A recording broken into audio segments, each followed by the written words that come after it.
La historia de Cristóbal Colón ha capturado la imaginación de innumerables generaciones. No solo por su rol como descubridor de América, sino también por los misterios y contradicciones que rodean su vida. Entre los aspectos más fascinantes de su legado, se encuentra la cuestión de las riquezas y tesoros que prometió a los reyes católicos, y que supuestamente recolectó durante sus expediciones. Lo que ocurrió con esos bienes es un misterio, puesto que se desconoce si en realidad fueron utilizados por la corona, escondidos por Colón, o simplemente se perdieron en la marea de los eventos históricos. El atractivo de este tema no radica únicamente en los tesoros físicos, como el oro o las perlas, sino en lo que representan, la ambición humana, las promesas incumplidas, y las tensiones entre un explorador visionario y las autoridades que lo respaldaron. Colón aseguró que sus descubrimientos traerían riquezas ilimitadas que transformarían a España en el imperio más poderoso de Europa, pero lo cierto al final de su vida contrastaba radicalmente con esa visión grandiosa. Esta historia está marcada por un punto de inflexión, la transición de Colón, el visionario apoyado por la corona, al hombre que perdió su posición, su prestigio, y en muchos sentidos, su legado material. Esas riquezas asociadas a Colón se convirtieron en un símbolo de la conquista, pero también en un mito que ha inspirado siglos de especulación y misterio. Para comprender el destino de las riquezas de Cristóbal Colón, es necesario sumergirse en el contexto histórico de su tiempo. A finales del siglo XV, España acababa de consolidarse como una potencia unificada, gracias al matrimonio de los reyes católicos, Isabel de Castilla y Fernando de Aragón.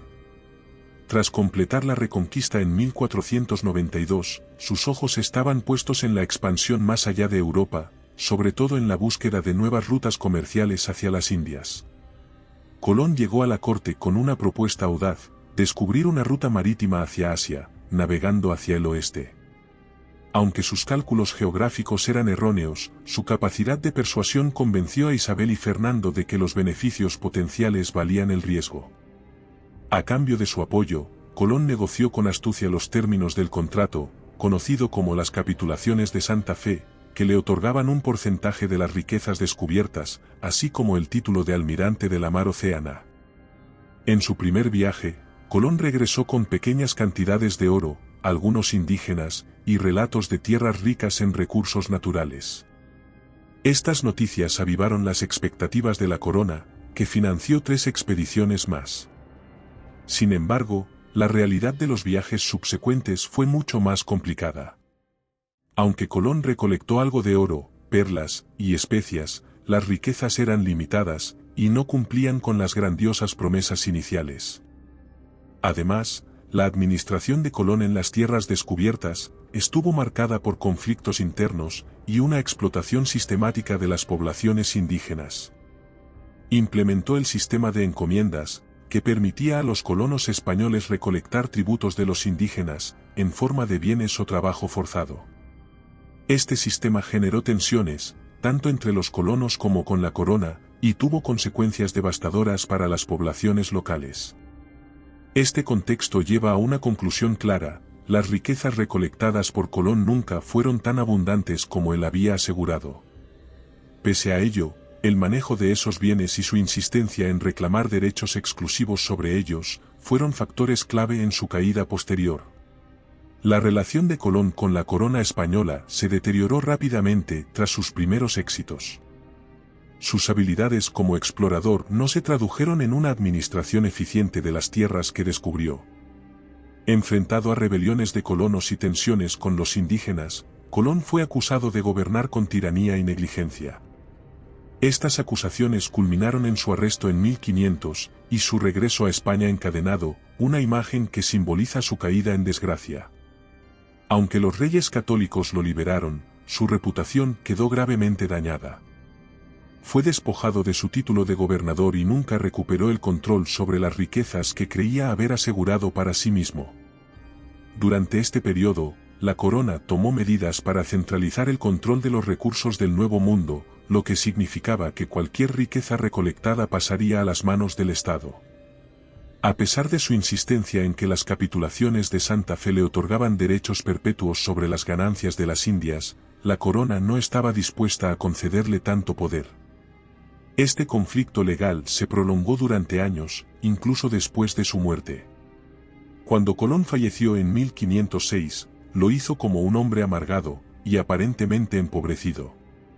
Aunque seguía reclamando derechos sobre las riquezas de América, su situación financiera era precaria. Parte de sus bienes había sido confiscada, y lo que quedaba estaba destinado a pagar deudas acumuladas. Con la muerte de Colón, la corona española consolidó su control sobre los bienes del Nuevo Mundo. Las riquezas recolectadas en sus expediciones fueron utilizadas para financiar nuevas campañas de conquista y exploración, así como para sostener los costos crecientes del imperio. Los descendientes de Colón, liderados por su hijo Diego, iniciaron una larga batalla legal, conocida como el pleito colombino, en la que reclamaban los derechos otorgados a su padre en las capitulaciones de Santa Fe. Durante más de 50 años, estas disputas atravesaron los tribunales españoles, con resultados mixtos. Aunque los descendientes obtuvieron algunas compensaciones, nunca recibieron la totalidad de lo que consideraban su herencia legítima. El destino específico de muchas de las riquezas recolectadas por Colón sigue siendo incierto. Algunos bienes se integraron en las arcas del Estado, mientras que otros pudieron haber sido redistribuidos entre funcionarios y comerciantes. También hubo pérdidas significativas debido a naufragios y saqueos, lo que alimentó las leyendas de tesoros perdidos. El mito de los tesoros de Cristóbal Colón ha perdurado a lo largo de los siglos, dando lugar a innumerables historias y teorías. Según algunas leyendas, Colón escondió cofres llenos de oro y otros bienes en islas remotas del Caribe, anticipando su caída en desgracia. Otros relatos sugieren que ciertos bienes valiosos nunca llegaron a España, cayendo en manos de piratas o desapareciendo en naufragios. Estas historias han inspirado numerosas expediciones en busca de los teóricos tesoros perdidos de Colón. Aunque no se ha encontrado evidencia concreta, las búsquedas han contribuido a mantener vivo el interés por este aspecto de su legado. Más allá de los objetos materiales, el mito de estos tesoros simboliza la ambición y las promesas incumplidas de la era de la exploración. Las riquezas asociadas a Cristóbal Colón son más que simples bienes materiales. Representan un capítulo clave en la historia de la colonización de América y su impacto en las poblaciones indígenas. Dichas riquezas, obtenidas a través de la explotación y la violencia, se convirtieron en la base del mito de América como una tierra de oportunidades infinitas.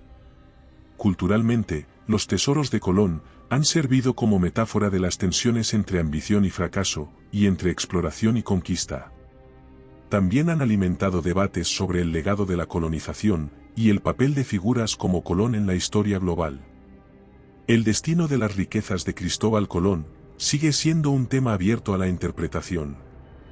La mayor parte de los bienes recolectados, probablemente, se integraron en el aparato imperial español, pero los vacíos en los registros históricos han dejado espacio para especulaciones sobre tesoros perdidos. Esta historia invita a reflexionar sobre la forma en que interpretamos el pasado, y el modo en que el mito y la realidad se suelen entrelazar para construir narrativas complejas. Al final, las riquezas de Colón, reales o imaginarias, son un recordatorio de las promesas y contradicciones de una época de abundante iniciativa de exploración.